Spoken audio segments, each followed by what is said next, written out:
Okay, so good morning. Today's daf is daf Nun Gimel in Masechet Zevachim. We are at the Mishnah at the bottom of Nun Bet Amud Bet, and so let's go ahead and dive right in. Let me share my screen, and we'll get started. So we are up to the Mishnah at the bottom of Nun Bet Amud Bet. And in the last Mishnah, we began listing sacrifices that are in the category of Kodshe Kodashim. And so now it's time to continue that list. And so we're going to outline the related obligations associated with those sacrifices. So again, we are dealing with Kodesh Kodashim. Again, the opening Mishnah in our Perek began Ezehu Mekom Shel Zachim, and it's then said Kodesh Kodashim. And now we're going through those Kodesh Kodashim. And so the next one is Chatos Hatzibor Ba'Yachid. Those are the communal sin offerings and the individual sin offerings. Eluhin Chatos Hatzibor. What are the communal sin offerings that we're referring to? Seirei Rashi Chodashim V'Shel Moados. Those are the goats, the he-goats that are offered on Rosh Chodesh and on the holidays. And what do you do with all of these? All of these sin offerings, shchitasan b'tzafon, they are slaughtered in the north. The kibul daman b'kli shareis b'tzafon, and they need to have their blood received in a kli shareis, in a service vessel of the Beis Hamikdash in the north. V'daman ta'un arba menatonos al arba karanos. And then that blood is obviously brought to the altar, and the blood is put on the four horns of the outer altar, i.e., on each of the four corners.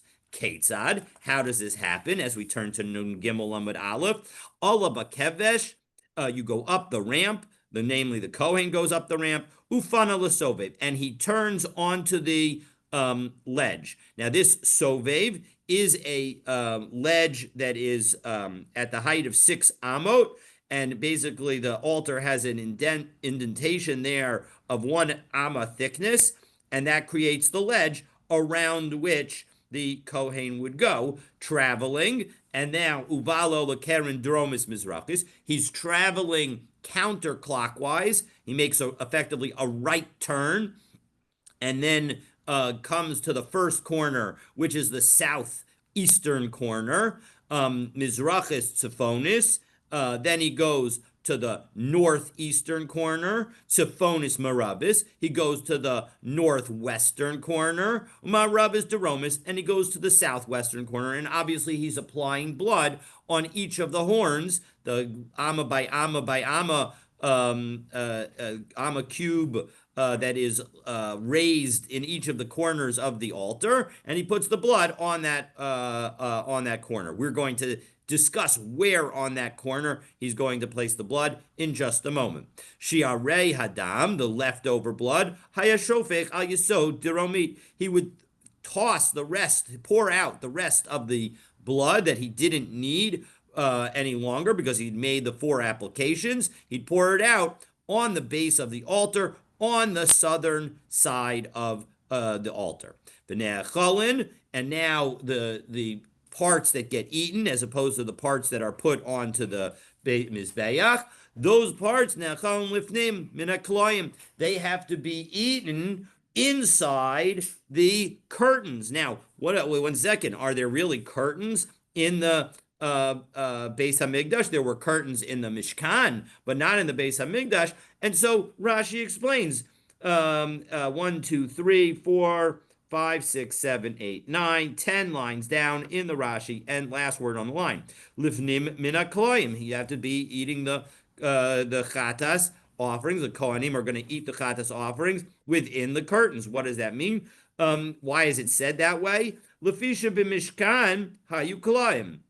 Because in the curtains there were in the Mishkan there were curtains, hekef lechatzer Oel Moed, around the courtyard of the Oel Moed, ubimakom haklayim, and now in the Beit Hamikdash, in place of those curtains, haytach omat ha'azara, there were the walls of the azara.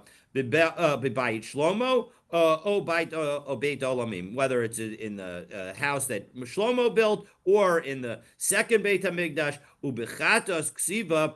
And when it comes to the chatas, what does the Torah say? It says bechatzer o bechatzer oel moed, that you have to eat it in the courtyard of the oel moed. B'makom kadosh, in a holy place, tochal. That's what you're going to eat. That's where you're going to eat it. And so that's the verse that is relevant to tell us that you're going to need to be in the azara, in the courtyard. And so that's why. And so there are a variety of opinions as to why we specifically mention the curtains. I'll note the fact that, because there's an idea that this is sort of harking back to the fact that the idea is that this aspect of being required to eat it in the inside the azara is something that applies at all times. So as a result, we'll give you the details from when it was originally applicable in the time of the Mishkan. All right, and so now back into so 1 second, back into the Mishnah. We're now 5 lines down, second word on the line. Lizichreihuna, it's eaten by the male Kohanim. B'chol ma'achal, even though literally b'chol ma'achal might have been said with any kind of manner, but it means that it could be prepared anyway. And Rashi explains, why does it say b'chol ma'achal? So a couple lines down from where we ended the last Rashi. Mishum dekitani bepesach ve'enu nechal elatzoli. Because when we talk about Pesach, we're going to say that the korban Pesach needs to be eaten roasted. So as a result, lekaman, as we're going to see on Daf Nun Vav Amabet. So as a result, Tani Bekulu B'chol Machal. For everything else, because there's not a restriction of to how you prepare it, we're going to say that it could be eaten any way you want.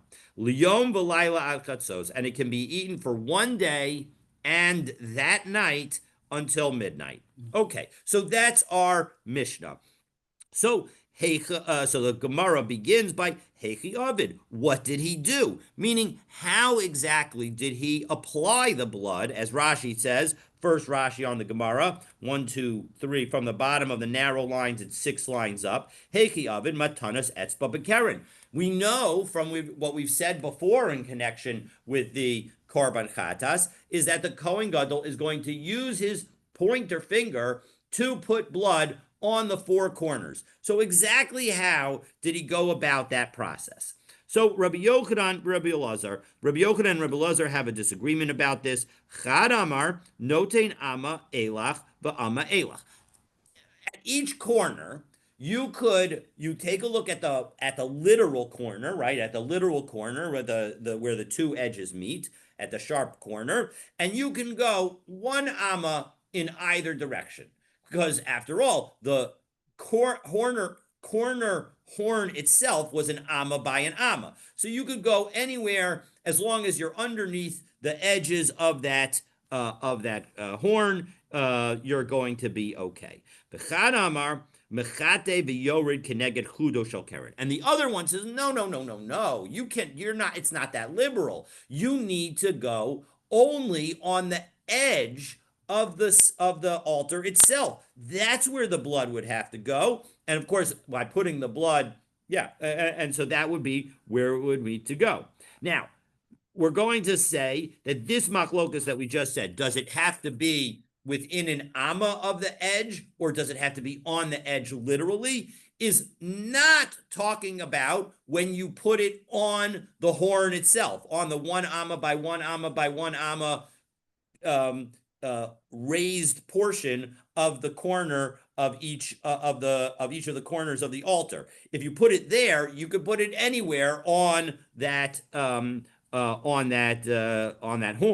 But and so let's take a look, and we'll see how the Gemara says that. Aliba de Rabbi Elazar Rabbi Shimon, according to Rabbi Elazar, the son of Rabbi Shimon, the Amar he atzma Eina nases ela begufa shel keren, that when you put the blood, you have to literally put it on that cube that consists of the horn. So again, on each corner, you have a 1 amma by 1 amma, 2 foot by 2 foot by 2 foot cube. And when you put the blood, when you get to the corner, you have to put it somewhere on that cube.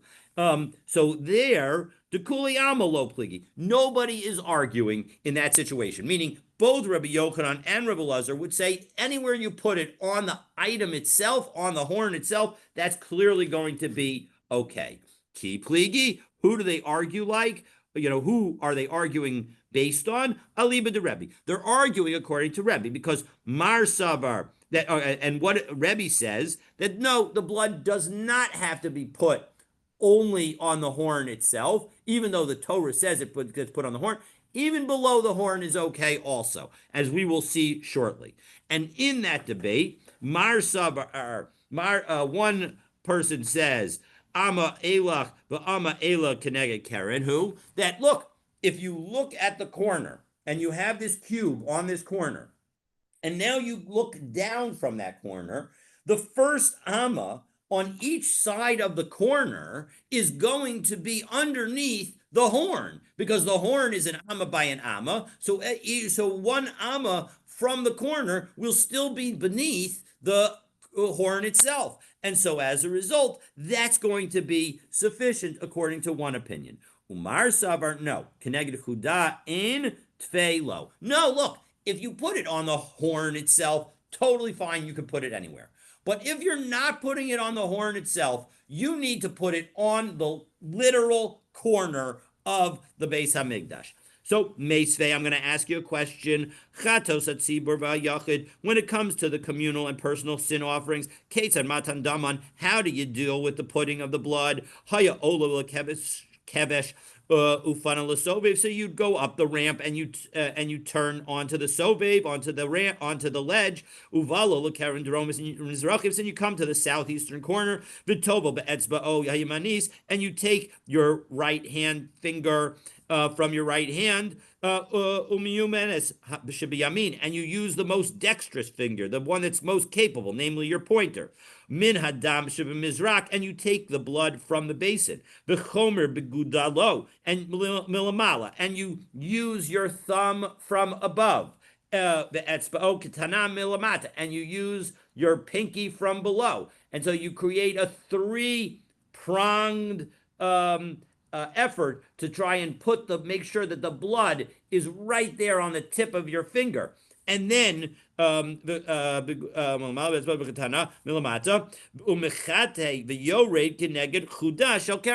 you put the blood down the edge of the corner. So until all the blood is removed off the finger. So you're using your pinky and your thumb to sort of push the blood up onto your pointer. And so that way, all the blood now gets used and you have no blood left on your finger. And you do the same thing for every corner. Now, what did we just say here? We said that you need to put it on the edge of the corner. So doesn't this brisa go like only one of our opinions of either Rabbi Yochanan and Rabbi Lazar? Again, we don't know who says what, but only one of them says it goes on the corner. The other one says that you could go even an amma off the corner. So, Heichi Ka'amar, no. So what is meant to be said is mitzvah bechuda. Yes, certainly everybody agrees. Both Rabbi Yochanan and Rabbi Lazar both agree that the best way to do it is to put the blood on the corner. The question is, I avid amma elech v'amma elech leislan ba. But if, according to one of these opinions, who says that you could be an amma off, it's okay if you look. You should do it on the corner, right. But if you do it a little bit off, it's going to be fine also. Oh, and doesn't he have blood on 3 fingers though? The fifth finger, the index finger, and the thumb. Yes, well, the idea is that you use the thumb and the pinky to push the blood up the finger and wipe the blood off of those other fingers onto your onto the pointer so that the pointer is doing the work and the other fingers are just making sure you get all the blood off of your pointer. That Well, why was that? Well, why would that? Why can't he just stick the index finger into the bowl of blood and then dab it onto the corners? because blood, although it's somewhat viscous, is a liquid, and so we need to make sure that it doesn't run down the person's finger. And all the idea that is being conveyed here is that all the blood that comes out of the bowl that goes onto the person's finger should end up on the mizbeach. And if any of the blood runs down his finger, it's going to be very difficult to have that blood be put onto the mizbeach because it's going to be down on the, towards the palm of his hand. And, although there's an edge to the thing, it's hard to get that blood off of you. So the idea is to use your pinky and your thumb to keep the blood near the point of your pointer. How does he prevent blood from running down the length of the pinky and the thumb into the wrist? Well, he's not. The key is that clearly he's not taking a lot of blood. He's taking a drip or two. And so the idea is that the points of the thumb and the essentially, if you take the three fingers and you put them together, it can make almost like a cup that can hold some amount of blood. And that's the amount of blood that you're going to be careful not to take more than. Because if you take more than that, you're exactly right. Then you have to be concerned. But the idea is that in that little space, you'll end up with the blood all being right there on that. And then you use that in order to wipe it on the thing. And you're going to keep the thumb and pinky pushing towards the tip of your pointer in order to make sure that the blood doesn't run down any of the fingers. But you're right, you have to be careful not to take too much blood because then you would be concerned about this issue. But won't there be blood remaining on the pinky and the thumb? He can push only so much blood, but blood will dry. So it will dry on the Well, you pinky have to and do it thumb. quickly. That's exactly right. That's why you do each corner is a separate thing. And as soon as you dip it in, you're going to try and get just the right amount on your finger so that it doesn't drip and it stays up there on the near the top of the pointer. And you're going to use the tips of you use the dexterity associated with the pointer to sort of make sure that the blood gets wiped off both the pinky and the thumb. Well, but it's still, I think there will be remnants of, believe me, I've been working with blood for 40 years. So The blood will, I'm the only blood telling will you still what. dry, Uh, and there'll be still remnants. You can see it on the fingers, and we wipe it off with a napkin with a tissue out, but they're Well, not using that. I mean, the key is that we're supposed to wipe it off on the mhm. altar. On the altar. That's the idea. Look, at the end of the day, I haven't actually done this, so I can't honestly tell you that it is, how it would actually work, but that's how it's described. Okay, so my Rebbe Lazar, Rebbe Shimon, we mentioned that there's a machlokus between Rebbe, who says it doesn't need to be directly on the corner, and Rebbe Lazar, Rebbe Shimon, who says it needs to be on the literal corner. Where was that machlokus? Well, Tanya, that's machlokus was the following brisa. And so here we're going to quote that brisa. Tanya, damim ha'elyonim nitanim michut hasikra ulamala, damim hatachtonim nitanim michut hasikra ulamata. If the blood is supposed to go above, like a chatas, a major animal chatas, and an ola, so then that goes above the midline of the altar, which is called the red line, the chut hasikra. And when it's supposed to go below, it needs to be put below, such as the bird chatas offering. Divrei Rebbe. That's what Rebbe says. So Rebbe is clear that it can be anywhere. It does not, even the chatas offering doesn't have to be on the horn itself. Rabbi Elazar, Rabbi Shimon Omer, b'medvar mamurim, ba'olas ha'of. Only with the olas ha'of do we focus on above the red line. But ababachatas behema, when you're talking about the sin offering made from a major animal, so then hiatzma ein nasis ella al gufa shel keren. That blood needs to be put on the horn itself. So that's the machlokas. Amar Rebbe Abahu, my time of the Rebbe. What is Rebbe's reasoning? Diksiv v'hahar el arba amos. This is from Yechezkel, and it says that the har el is 4 amos. Ume har el ulamala, and then from the har el and below, above are the 4 horns. So what is this har el? So arba amos hu dahavia. So clearly it was 4 amos. But are the horns of the Beis Hamikdash 4 amos? No, they're an amma by an amma. So Amar of Adabar Ahaba Mikom Kranos Arba. No, the place where you can put the blood that goes on the horns is 4 amos. 1 second though, Umakom Kranos Arba Havia. Was it really 4? Look, it's if you add it all up, it's 1 amma and then another amma in a corner, and then you have another amma and another amma. It's 2 by 2. It's not 4 by 4. So there's no direction in which, obviously, in square it would be 4, but we're focused on a single direction. In no single direction do you have 4 amos of eligible space. So Ella Ema Rishus Kranos Darba. No, the place where you can have permission is 4 amos. And how does this all work out? The bottom line is that the Mizbeach with the horns is 10 amos tall. So what's the half mark of the 10 amos tall?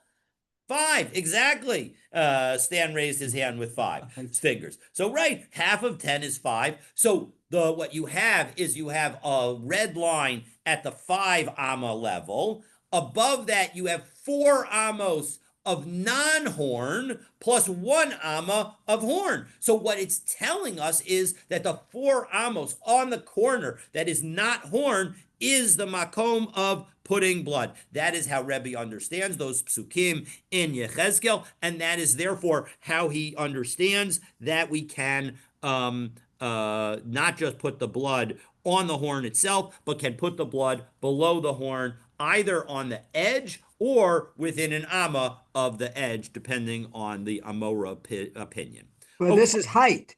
I thought we were understanding this in terms of width. Yes, it switched. It switched. First, it was saying, well, maybe it's about the width, but then it didn't work about the width, so we changed it to the height. That's exactly right.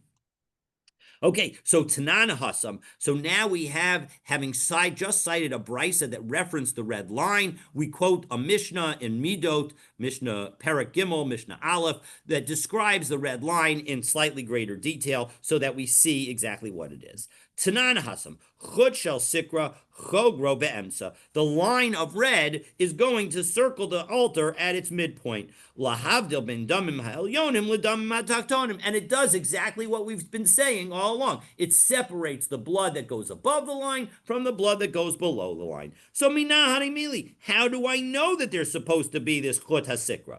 So Amar Rav Achabar Rav Katina. So Rav Acha says, Shneamar v'haisa ha'reshes ad chatzi ha'mizbeach. This is a pasuk in Shemot Perek Kav Zayin pasuk Hey that says that there's going to be a meshwork on the altar, and it goes up to the half point of the altar. HaTorah nitnasna mechitza. So the Torah is telling us that the halfway mark up the altar is an important marking place. Lahavdil ben damim lahyonim ledamim adaktonim, in order to separate between the bloods that go above and the bloods that go below. And so that's why we need to have this chut hasikra. Okay. So now the Mishnah noted that the remnant blood, our Mishnah originally that we began with today, noted that the remnant blood is poured on the southern base of the altar. So the Gemara quotes a related brisa in connection with where the blood gets poured. Shiyarei Hadam, we're going to see that this is not a universal opinion. Again, although this perek is unique, I believe, in all of Shas, that none of the Mishnayos include any argument whatsoever. None of the Mishnayos include any argument whatsoever. It's not to say that there weren't arguments about it, because in fact we're going to see our Mishnah said explicitly the remnant blood is poured on the southern wall, on the southern base, but we're going to see that is not a universal view. So Tana Rabbanan, we have a brisa. El Yesod Mizbach. it gets poured on the base of the Mizbeach. Ze Yisod Dromi. This refers, this pasuk is in Vayikra Perak Dalad Pasuk Kaf Hey. It's referring to the Nasi's Chatas, which is an animal that has its blood put on the outer altar, not the inner altar, and the blood that's left goes on the southern base. Well, 1 second. You're now telling me that it's the southern base. Oh, Eino El Yisod Ma'aravi. Maybe it should go on the western base. And we can learn from this case. We can learn about this case from a more explicit telling of the location of the pouring of the remnant blood. Because in this pasuk, it just says El Yisod Mizbach, to the corner of the Mizbeach. So how do I know that it means on the base of the Mizbeach? How do I know that it means on the southern base as opposed to any other base? Maybe we can learn it out from an inner chatas, because the inner chatas, it said specifically that we should pour it out Pesach Ohel Moed, very close to the entrance to the Heichal, and the closest part of the base that is going to be near the Kodesh, near the inner altar, is going to be the western side of the Mizbeach, and therefore the western base will be the fastest that you could get to. So Amarta Yelamed Yeridaso Min HaKevesh. We can learn about the going down from the ramp just from the going out of the Heichal. That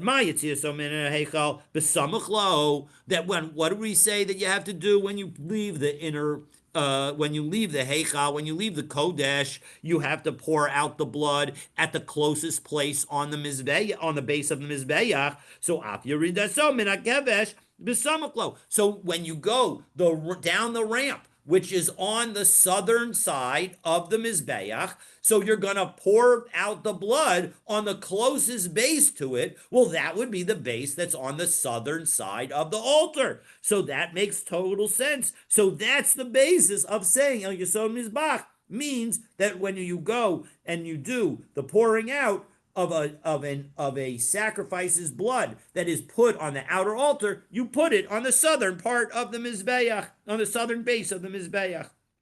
Tanya, we have another brisa that now offers two different opinions. So according to the first brisa that we said, there's a difference between inner altar and outer altar. Inner altar goes on the west side, that's closest to it.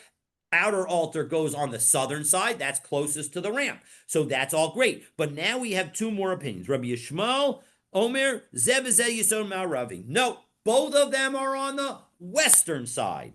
Rabbi Shimon ben Yochai Omer, Zevazeh Yisod Drami. And Rabbi Shimon ben Yochai says, no, they both go on the southern side. So now we're going to have to explain. So Bishlam Alamanda Amr Yisod Ma'aravi, it makes sense according to Rabbi Yishmael why he would say both go on the west, because after all, Kasavar Yilamid Sasa Minimaforish, he's going to say, listen, where do you pour the blood that was sprinkled on the inner altar? The answer to that is it's explicit. You put it out on the base of the altar that is closest to the opening of the Kodesh, and that's going to be the western base.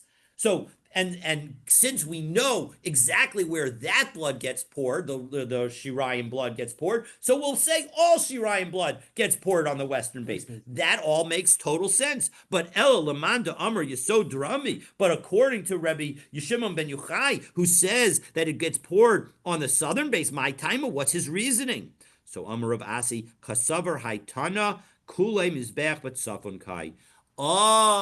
We've been assuming, according to everything that we've been saying so far, that the Mizbeach, the southern edge of the Mizbeach, is the midline, is the east-west midline between north and south. And that means that when you exit the Heichal and you come to the Mizbeach, you're going to approach the western side base.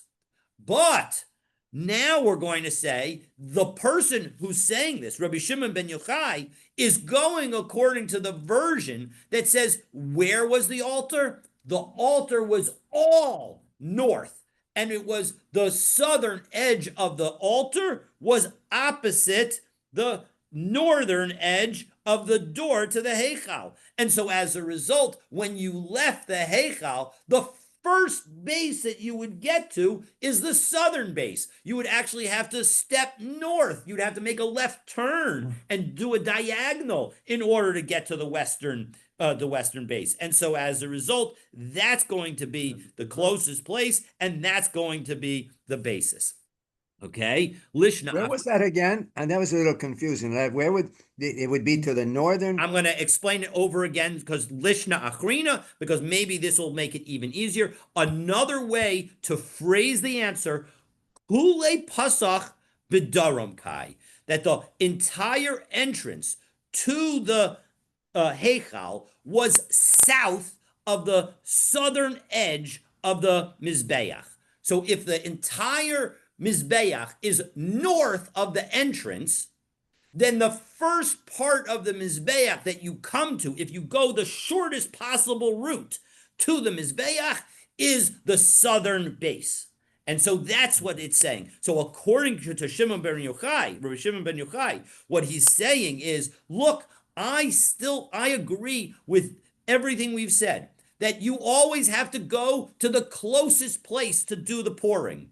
But where is that closest place? It doesn't make a difference whether you're coming out of the Heichal. It doesn't make a difference whether you're coming down the ramp. It is always going to be the southern part of the base, because the southern part of the base is right opposite the entrance to the Heichal. And so if you walk out, that's where you get to, the southern part of the base. And if you walk down the ramp, that's where you get to, the southern part of the base. So as a result, that's why he says both of them.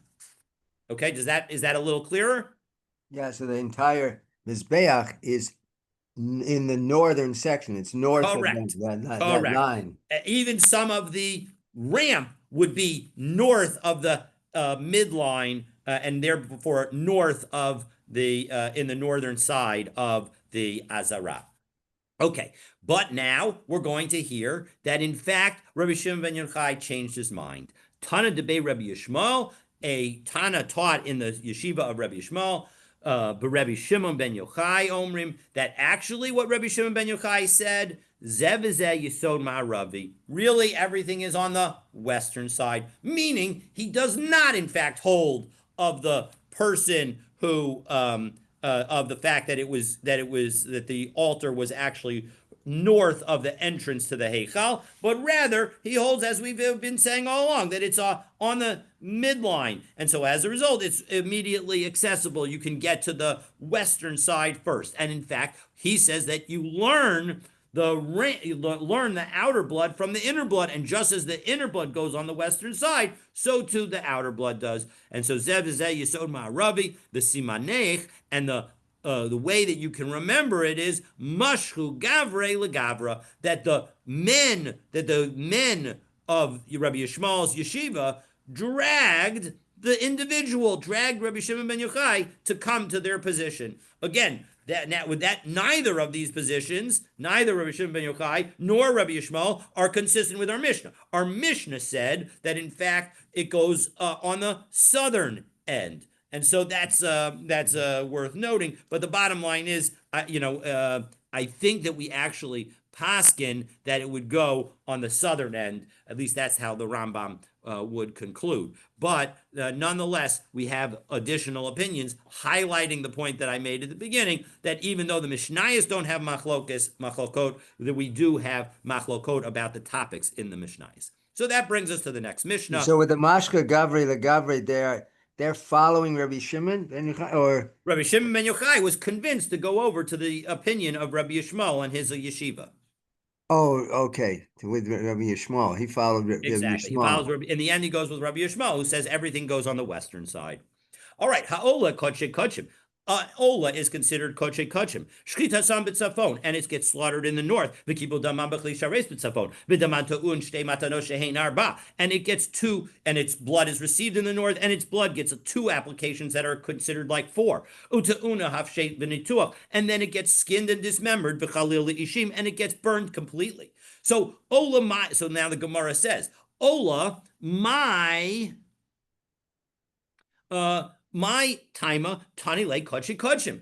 We didn't say again that the chatas was a koche kodshim. Why are we telling us now, repeating? We are in the middle of a list of koche kodshim. Why make it explicit? Well, the answer is, again, we are, okay, mishum deloksi ba koche kodshim he, because in the Torah it doesn't say that it's koche kodshim. We know that it's koche kodshim by analogy, but it's not explicit. Unlike by the chatas and the asham, where it is explicit. So that's why our Tana specifically references that. And we say that there are two applications that are four. So how do we do it? How do we do two applications that are four? So two opinions. Amar Rab nosein v'chozer v'nosein. Well, you put first on this side and then on this side. If you're at the corner, first you're going to do it on the southwestern corner and the northeastern corner. Okay, so those are the two corners where you're going to do it, and you put it on one side and then the other side, according to Rob, and then again at the other opposite corner, you're going to do the one side and then the other side. So essentially, it's four applications in two locations.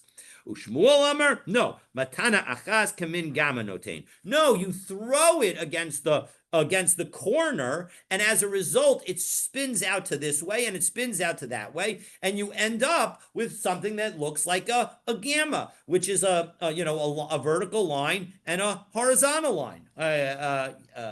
Whoops, I said that in the wrong direction, but a horizontal line and a vertical line, and so as a result, that's going to be on the two sides. So Ketanai, and this is actually a machlokas Tanayim.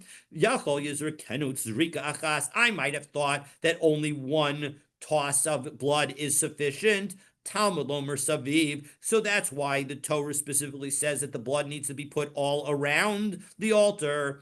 But Isaviv, but if you say it needs to be all around, Yachol Yikifenu Kechut. Maybe just like the chut has just like we said that you need to have a line all around it, maybe when you would walk around and you would rub and create a line of blood all around it. How do I know that it's just two applications that are four? So Yachol Yikifenu Kakut, I might have thought that you're going to circle it and like a thread. Talmud Lomar Vizarko. You have to throw it. So with throwing it implies not putting a single line around the whole thing. So how do we do it? Kamin gamma. We do it like a gamma. That is, of course, the position of Shmuel. Shtei matanot shehein arba, and you have two throwings that create blood on all four sides of the altar. Rabbi Yishmael Omer, Rabbi Yishmael is now going to say like Rav, Nemar kan saviv, v'nemar lahalan saviv. It says around in connection with the Ola, and it says around in connection with the Chatas.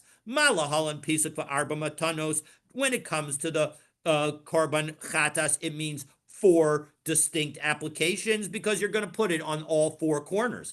Afkan, Pisak Va'arba Matanos. So too, when it comes to the Ola, you need to do it in four applications. You do two in the southwestern corner and two in the northeastern corner. Well, Imala Halan Arba Matanos al Arba Karanos. But 1 second, if you're going to try and learn from the sin offering to the Ola offering, well, why not say put the blood on all four corners? All four corners, and do four applications in four corners. Avkan, arba matanos al arba karanos. Do the same exact application.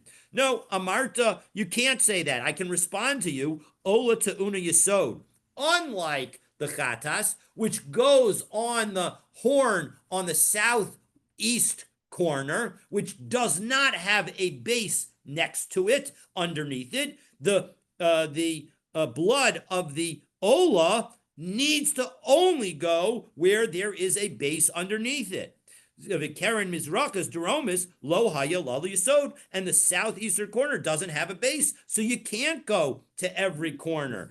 So my timer, why doesn't it have a base? So here we're going to introduce the topic of whose property was the Beis Hamikdash. Amar Rebbe Elazar, Lefisha lo haisa b'chelko shel Torek. It was not in the property of the one who tears. Namely, that's referring to Binyamin, because it says in the blessings that Yaakov gave his son, Binyamin Za'av, Ze'ev Yitraf, that he's going to be a wolf that tears. And so the point is that the Shevet Binyamin's property did not include the Amma along the south edge of the altar and the eastern edge of the altar, such that it would be possible to put a base on those sides and have the base be in his property. The Amar of Shmuel bar Rav Yitzchak Mizbeach Ochel Bechelko Shel Yehuda Amma. That if in fact you had done that, it would have eaten into the property of Yehuda by one Amma. And so as a result, we don't do that, and therefore that's why there is no Amma base on the south side or the east side. I'm going to use the opportunity to show the picture here. Show the picture here. Let's see, is that visible? There you go. So that's the picture, so that you can see exactly how it works. So you can see that there's no base on the south side or the east side. So I'm going to pass it around here. You can see it as well. So base on the south side. You can also see this in the Gemara. There's the Rashi has the diagram as well, but Rashi is skewed in the sense that what we usually view north as being up, we have a northern hemisphere bias, and of course they did not. They viewed the world, the top of a map would be east. And so as a result, you have to sort of pivot. You can rotate the Gemara 90 degrees to have your traditional angle if you want it that way. But you can see in the picture in Rashi that in fact the Yesod does not go around completely, because the Yesod needed to be in Binyamin, and the edge of the Mizbeach was in Yehuda, or the dividing line was Yehuda. If you went a little bit to the right or a little bit to the top, so that would be a problem. And so that's why the Mizrach and the Darom don't have a base. We will have more about that topic, God willing. The Gemara has just begun a discussion of the border between Yehuda and Binyamin. For the continuation of that discussion, please stay tuned to tomorrow's daf. And again, reminder, tomorrow we will be Zoom only, God willing. Are we talking about the boundaries in Israel when we talk about Benjamin and Yehuda? Yes, we're talking about the boundaries of the tribes. That's correct. In the Beis Hamikdash, and there is an opinion that says that Yerushalayim did not belong to any of the tribes. Obviously, this is not according to that opinion. We're going to, and we'll see, like I said, that this is the division line between the property that belonged to the tribe of Yehuda and the property that belonged to the tribe of Binyamin. In Yerushalayim, but wasn't in Yerushalayim. Benjamin then was divided between Yerushalayim was divided between Benjamin and Yehuda? Correct. And the other tribes were not part of they had no chelik in Yerushalayim? Correct. Correct. Again, according to the opinion that says Yerushalayim was part of the property of the tribes. There is an opinion that says Yerushalayim was not part of any tribe, and obviously that opinion would have to answer this question, but it does. But we don't have the answer to that question for that opinion at this moment. All right. Have a wonderful day. I thought mainly the Matei Benjamin was a little bit north of Yerushalayim. Right? That is correct. If looking at the map if you take a look at the map in Rashi, you can see Binyamin is to the north and Binyamin is to the west. Yehuda is to the south and Yehuda is to the east. So from the it's sort of like the Four Corners location in the United States, right? This Mizbeach was a boundary line that it wasn't even a straight line, it was a jagged line between Yehuda and Binyamin. And so as a result, that you can tell which direction you need to go towards Binyamin and which direction you need to go towards Yehuda. And indeed, obviously, because the Kodesh and the Kodesh HaKodeshim was west of the Mizbeach. It meant that all of that was in actually Shevet Binyamin. Well, I'm just wondering if this represents a microcosm of the rest of Yerushalayim or Yehuda, and rather than specifically referring to the Mizbeach, or maybe to this area of the Mizbeach. That's what I'm confused here. Well, I mean, I don't know. I mean, it certainly seems like this is, if you move in this direction, you're going to be in Binyamin. If you move in the other direction, you're going to be in Yehuda. I mean, So this is actual boundary. I'm thinking this actual maybe boundary, correct. So maybe Actual boundary. we create often for things we create a schemata, a modem. So this would be a microcosm of what is. But you're saying here this is the actual boundary here in the Heichal, in the Correct, Mikdash. correct. That's exactly what I'm saying. That's my understanding. That's how I read this. Let's see. All right. Looking forward to seeing you tomorrow, God willing. Thank you so much. We're not gonna be here, as you said. Yeah, tomorrow it's going to be only on Zoom. Awesome.